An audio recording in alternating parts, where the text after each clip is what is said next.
Star Wars The Clone Wars Season 4 took The Clone Wars from being this fun kids show to a show that people started to take seriously. Multiple arcs this season help separate the show into the powerhouse that so many fans love today. Season 4 has a really strong reputation for being one of the best in the series, but is it really that good? This is part 4 of a 7-part video series where I go through each season of The Clone Wars and discuss the many aspects of them. From the characters, to the arcs, to the creators, to the production, I'm gonna cover as much as I can, because even after the series concluded back in 2020, there is still so much to discuss. If you haven't already, I'd recommend checking out the first 3 parts of this video series where I go through the first 3 seasons of The Clone Wars.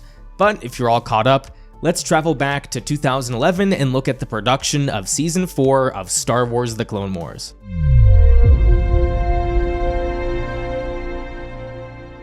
There's been a consistent theme for all the seasons of Star Wars The Clone Wars, and it's that the show continues to push the boundaries of what was thought possible in an animated show. By the time Season 4 began, 66 episodes of the series had already been made, not counting the movie. Considering Lucasfilm Animation had plans for not just a Season 5, but even more seasons after that, becoming a repetitive show was a big concern. How many times have we seen shows that ran for more than 4 or 5 seasons, and the reputation the show gained is that it dragged on for way too long? We, the fans, know that there are infinite possibilities with this franchise, but translating those infinite ideas into consumable stories is not the same thing. That's why it is so impressive how creative and unique most of these episodes have gotten. Season 3 definitely stepped it up with how creative the arcs were, but Season 4 continues to build on that. We have a civil war underwater, we have the Jedi exploring the slave trade,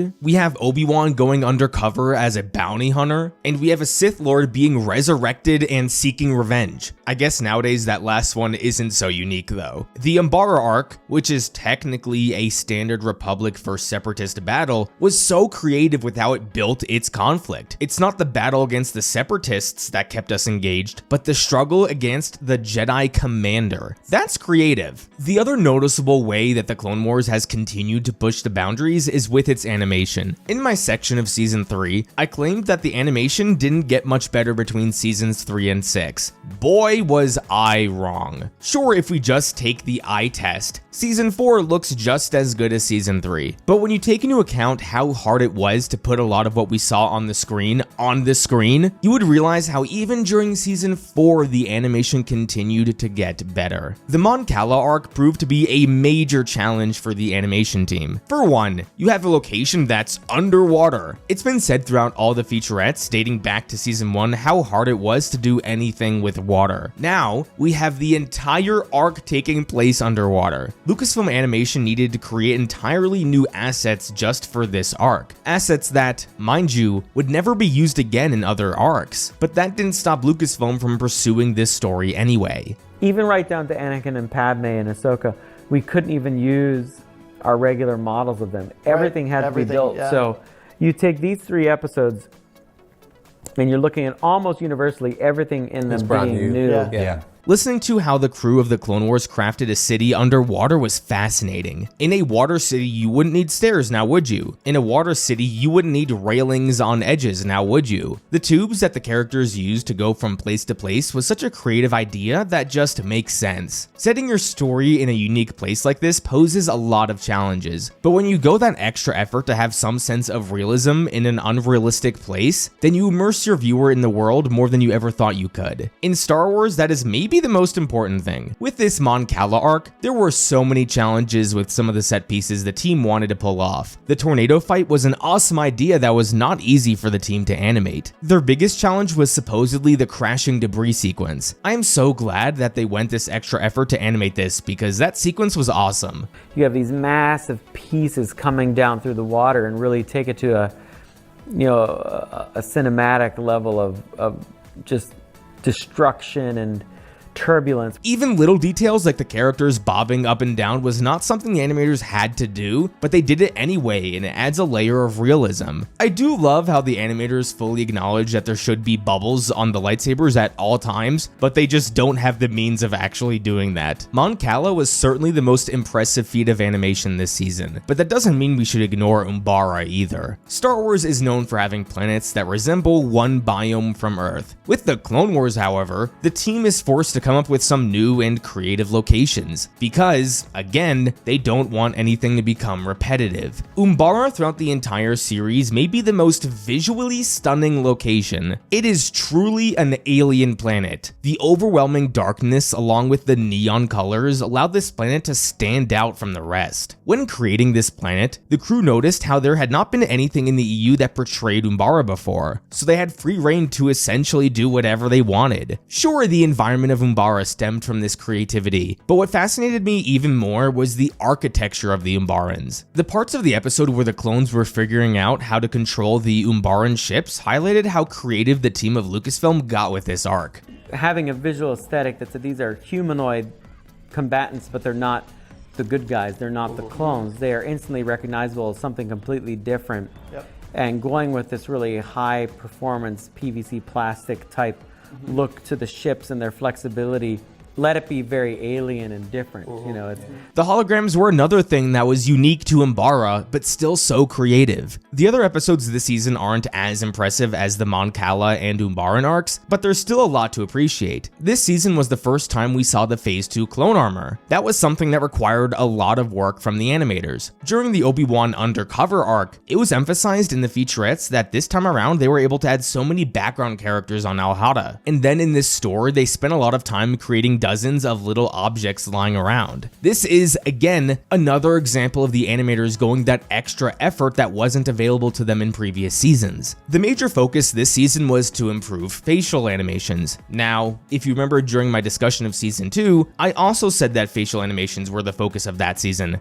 Guess what? Just because animators made an effort to improve facial animations before, that doesn't mean they should stop trying to improve upon it. There are so many examples where the animators updated models for certain characters. The clones for the Umbara arc got a big update, and that was huge because of all the different clones we were going to see. Smaller characters like Palpatine got an update, and I loved seeing how much extra detail they put into animating Maul. The detail was so specific that they were intentional with the placement of the little speck of light you see in Maul's eyes. When Darth Maul is thinking or wondering, I'll try and keep the eye speck above the 3 o'clock or 9 o'clock position. If you look here, it doesn't make him look as mean or as angry, but then if you move the eye speck down to the 6 o'clock position, you get a more violent look, more demonic. I don't want you guys to think the purpose of this section was just for me to glaze the animation. Yes, it looks great. Yes, a lot of ideas were really cool. But the point I'm trying to get at is to emphasize maybe the biggest theme of my video series. And it's that over the course of 7 seasons, the Clone Wars improved in pretty much every regard. The storytelling, the animation, the visual effects, the creativity, the exploration of themes, everything improved. You know why it all improved? Because George Lucas supported his team and put them in an environment that allowed them to grow. George Lucas didn't cancel the show because the movie stunk. He didn't cancel the show because season 1 was not that great. He kept the series going. And look at the magic that spawned because of it. Lucasfilm created an environment of inspiration and aspiration, something that, whether you like Disney or not, has mostly remained a part of Lucasfilm today. The Clone Wars is the epitome of what happens when a team is allowed to improve, instead of getting canceled after 1 season because it wasn't perfect.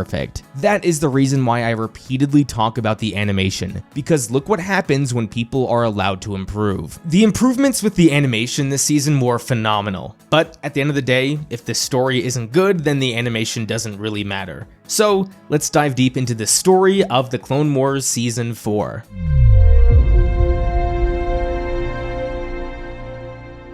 Throughout this video series, I mentioned multiple times that the Clone Wars was well known for how it explored complex themes. The first 3 seasons didn't really do this, however. Sure, there are some examples of exploring interesting themes, especially in season 3 with how it explored corruption, but outside that 3-episode run, themes of war have largely been ignored. Season 4 is where that finally all changes. These episodes focus on a variety of different themes. Now, I would argue most of the arcs in season 4 don't explore the issue as well as season 3 explored corruption, but let's dive deep into it, shall we? With the Mon Cala arc, this was the first time we saw an individual system in civil war. And then after the war breaks out, we see how the Republic and the Separatists like to take sides and influence the conflict. The arc was still pretty black and white, like the Separatists lie to the Quarren and then tell them to put the women and children into internment camps, which is a real thing that happens, but it's still comically evil. Then towards the end of the conflict, Dooku goes back on his word and puts Tamsin in charge. This causes the Quarren to revolt, and then all is good again. This wasn't the most intellectual way to explore this theme, but they did it nonetheless. I do find it strange that in the subsequent episode with the Gungans, they again introduced this idea of a civil war, with the Gungans wanting to attack the Naboo and then join the Separatists. It's extra strange considering that in the literal previous episode, the Gungans flew to Mon Cala to help out the Republic. This wasn't the best episode when it came to exploring civil wars, is all I'll say. With the R2 and 3PO episodes, they're kinda silly, but they do raise interesting questions. In the first episode, the clones are trying to help out this one tribe of creatures, but the creatures don't speak basic and are very set in their customs. It was fascinating that the mission focused on providing relief aid, but the clones seemed uninterested in what the creatures truly needed. It raises questions about what it means to actually help people, especially ones in a different culture. In the subsequent episode, R2 and 3PO come across this one tribe of small aliens. After their leader is accidentally killed, 3PO is supposed to become their new leader. Then 3PO tries to teach them about democracy. This is all good, right? Well, when R2 and 3PO leave, we see the little people fighting each other over who should lead. Was this a commentary on political revolutions and how democracy isn't that simple? This may be a stretch, but I wouldn't put it past Lucas. The Zygeria episodes obviously explore slavery, but because this is a TV series, the arc is able to explore it in a far more interesting way than the Phantom Menace did. We see how the Zygerians focus on crushing the souls of the slaves, and in the beginning it shows how it's the peaceful people who are often the ones who suffer the most. That's interesting stuff. The episode A Friend in Need briefly shows what happens during peace talks and how they often don't work. With these examples I mentioned, they all raise interesting questions, but they're undermined by, once again, comically evil villains. At this point in the series, it's disappointing whenever the Separatists are portrayed as this tyrannical faction that steamrolls over the innocents. On Mon Cala, instead of actually helping the Quarren, Dooku wants people enslaved and then he goes back on his word for his own personal gain. In the Zygerian episodes, of course slavery is bad, but the arc begins with the Separatists coming and enslaving the Togrutas with no clear reason. I totally expect Dooku to do evil things, don't get me wrong, he's a Sith Lord, but when he acts as the leader of a separatist movement, a movement we saw have a democracy and a senate, he shouldn't be comically evil. Whenever I look back on the episode with Mina Bonteri, I wish Padme would list off all the blatantly evil things the separatists have done in the war. The Obi-Wan Undercover arc is not one of these examples. It makes perfect sense that during a war, one side would try to kidnap or murder the leader of the opposition. This is not comically evil. The attempted genocide of the Night Sisters was more personally motivated by Dooku rather than a separatist campaign, so I didn't mind that either. Filoni often undermines his best episodes with these lesser episodes. Now, all these criticisms that I have, none of them apply to the Umbara arc.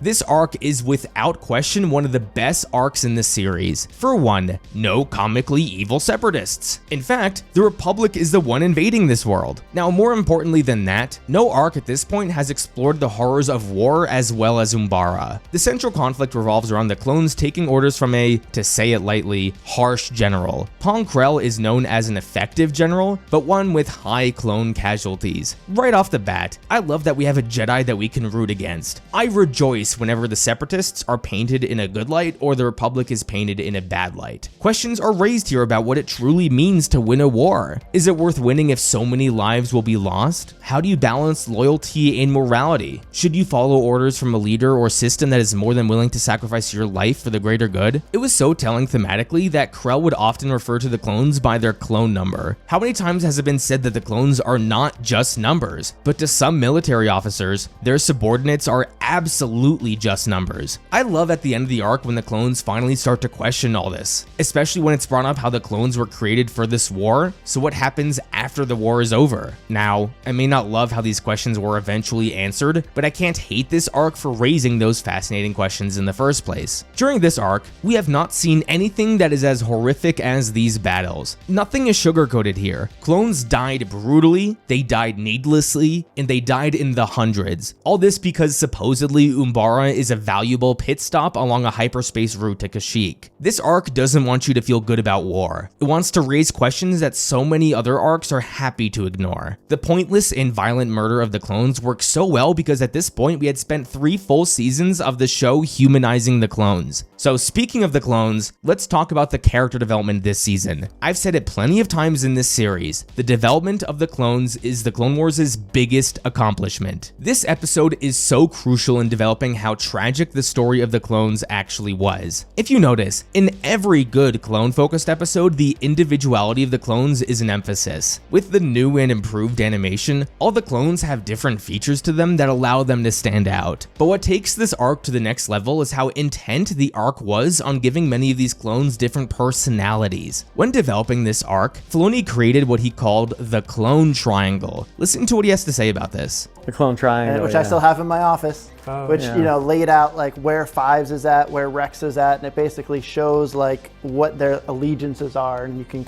I use that as a guide all the time. How brilliant is that? Not only because you're developing characters, but because it's all in service of developing the main character, Rex. My favorite analogy for storytelling is that it's like a web. A good story means every string serves a purpose and is connected in some way. Filoni literally created a diagram showing how every character in this arc serves to develop Rex. This is great storytelling, so let's look into it. Rex goes on an important character arc here. He begins emphasizing that it's his duty as a clone to follow orders. Good soldiers follow orders. Whenever Fives or the other clones challenge him on this, his response is that he is loyal to the Republic. This wording, being loyal to the Republic, is very intentional. It shows what Rex sees as loyalty. As the episodes progress, Rex is constantly at odds with following Grell's orders and doing what he knows deep down is right. He is challenged on this over and over again. An underrated part of this arc is that Pong Krell is not painted as a traitor right away. After the first 2 episodes, you can tell yourself, I hate Krell, he's an asshole to these clones who we love, but this is how he gets results. He has a reputation of winning. We may not agree with his methods, but we can understand it. It's obviously not until he tricks the clones into killing each other that we realize Krell's true intentions. The horror of this act was capped off perfectly by killing Waxer. For those of you who don't remember, Waxer was the clone in the Ryloth arc back in season 1. He was the guy who went out of his way to make sure a little girl was safe. How's his story gonna turn out? Well, he's going to get killed off in friendly fire because he was betrayed by his general. That is tragedy at its finest. This is why we are sick to our stomach watching this. So eventually Dogma kills Krell, and Rex reflects on all this. The point of this arc was to highlight that the clones are not mindless killing machines. They are human beings who going forward will not do whatever they are told. Rex learns that loyalty is not simply following every order. It's way more complex than that. You know why this was the perfect arc to give Rex and the clones? It's not just because it was a good lesson to teach kids, although it is. It's because it perfectly serves the ending of this series. This arc spent 4 episodes teaching us how the clones are more than just soldiers. They are real people who won't blindly follow orders. What happens during Order 66? The clones are turned into mindless droids who without second thought will give their lives to follow orders. We got a few seasons to go before we talk about the Siege of Mandalore, however. The Darkness of Umbara arc is a masterclass in storytelling, in theme, in character, and also in animation. Bravo, Dave Filoni. But remember, season 4 also has 18 other episodes. So what character development do we get here? I would say outside of Umbara, this season is a lot less character focused than seasons 2 and 3, but there's still some good stuff. Ahsoka has a few good episodes. Last season we saw Ahsoka take that leap into becoming a leader, someone who can not only lead when called upon, but also teach others. Pairing her with Lee Char allowed her her to teach on a more consequential scale. Instead of teaching kids in a classroom, she helps advise the future king of a nation. That was a smart way to progress her character. The only Ahsoka-focused episode this season was the one with Lux. Man, Lux is the most underutilized character. Giving Ahsoka not necessarily a romance, but someone she clearly has romantic feelings for is a great direction for her character. In a way, it makes her more like Anakin. How does Ahsoka balance love and duty? It's interesting stuff. It really makes me upset that so many characters in Star Wars under the Disney banner aren't in relationships. You want to know what my biggest issue with Disney Star Wars is? It's not identity, politics, or betraying George Lucas. It's that almost none of the major characters are in a relationship. The only major characters under Disney Star Wars that were in a loving relationship would be Hera and Kanan and Cal and Marin. I'm not saying every character needs to be in a romance, but love is such a fundamental part of human nature that it's strange Disney is so afraid of it. Anyway, that was a big tangent. In short, I love Lux and Ahsoka. Anakin has some development this season as well. I loved that they gave him an arc that explored his childhood as a slave. This arc was crucial in me buying that Anakin could eventually become Darth Vader. We see on multiple occasions throughout the series how emotional Anakin can get, and the Zygerian arc was no exception. I do need to say this briefly. I don't know where Anakin learned how to flirt after Attack of the Clones, but his moves with the Zygerian Queen is not something movie Anakin is capable of doing. I found it so funny. Anyway, even though the Zygerian episodes were the most Anakin focused, it was actually the Obi-Wan undercover arc that was the more interesting one.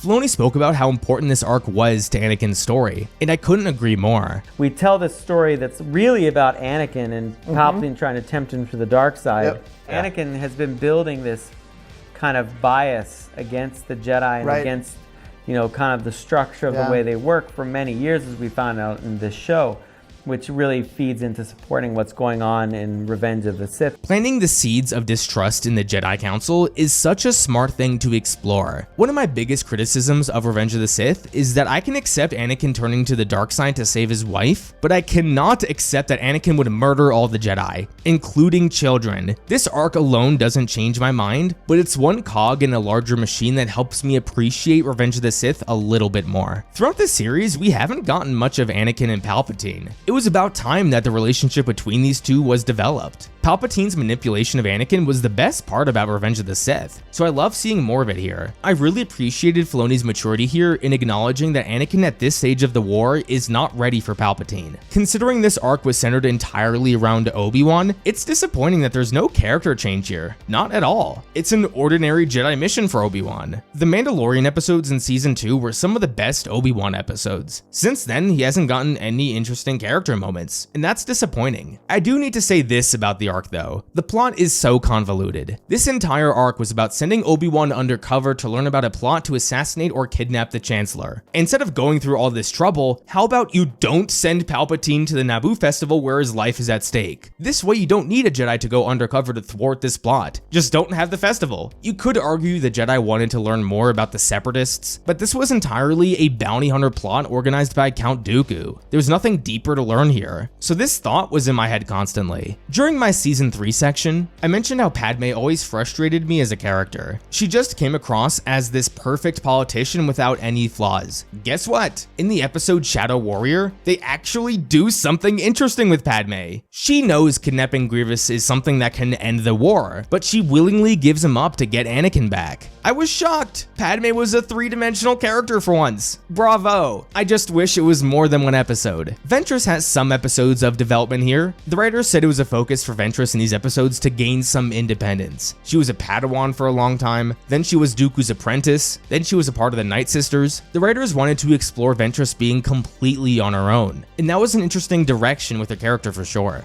I love that moment between Ventress and Pluma where she says, "You don't understand," and Ventress does because she's lost everything in her whole family too. I think the whole reason she becomes a bounty hunter is because she doesn't care what anybody thinks anymore.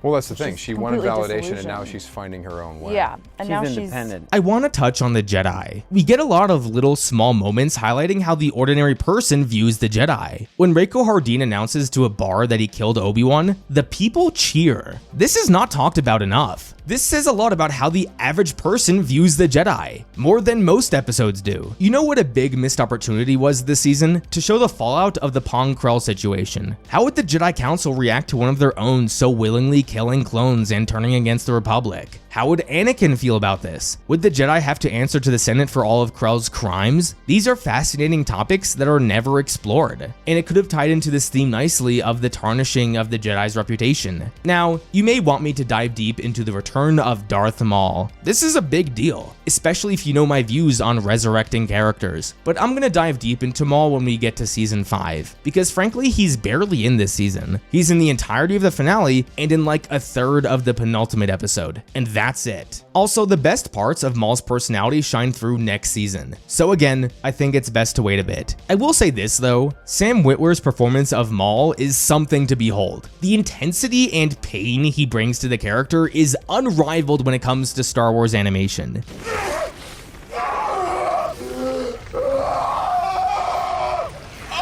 Season 4 had a lot of missed opportunities, but where the season excels, it is some of the best Star Wars we've ever gotten.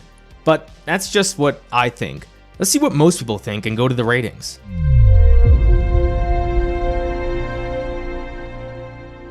Season 4 doesn't have any critical reviews, but it did get a 95% score from audiences, the highest audience score of any season so far. IMDb doesn't give individual scores for seasons, but if you were to average the 22 episodes from season 4, you would get a score of roughly 7.94 out of 10, which would make it the highest rated season of the first 4 seasons. The highest rated episode according to IMDb was The Carnage of Krell with a 9.3 out of 10, and the lowest rated episode was Mercy Mission with a 6.1 out of 10. Tune back in a couple days to see my review of Season 5 of The Clone Wars. Until then, thank you everyone so much for watching another one of my videos. Don't forget to thank the Cloud Squad, and I will see you guys next time.